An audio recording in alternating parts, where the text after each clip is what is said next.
Gotta find a way to just beat the heat, and I know it's a sad cliche that weather people use, but you know what?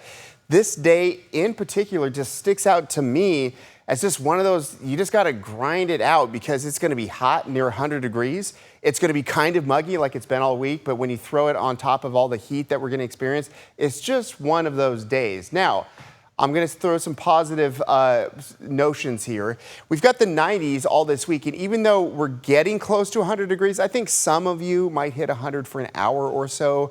It's certainly possible. At least we're staying away from 105, 110, and some of those numbers. So hot and muggy is what we've just got to get through because the remnants, the leftovers of a tropical system are still hanging around. And you can see this little finger of the brighter colors here is in our area for one more day. In other words, mugginess coming in from the south for a variety of reasons is still in our area. But once we get past today, look at this, we go dark. What does that mean? That means dry air takes hold. That means you're gonna have cooler mornings. You're gonna still have some warm temperatures in the 90s, but at least that mugginess, the lingering mugginess is gonna start to drift away from us after today.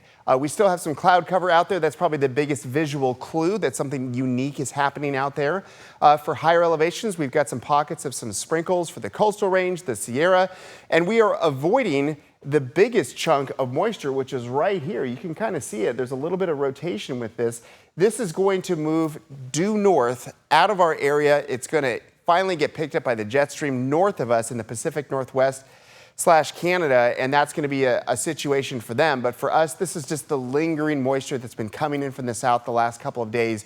We've got one more day of it before, like I just showed you, we're going to start to see some drier air move in. One of the things that humidity does and why this pattern is unique is that it just makes it more difficult for the air to cool down in a huge way in the overnight hours. In other words, the temperatures sort of tend to bunch up together. Starting off in the 70s, highs in the mid to upper 90s. It's going to be a hot day out there.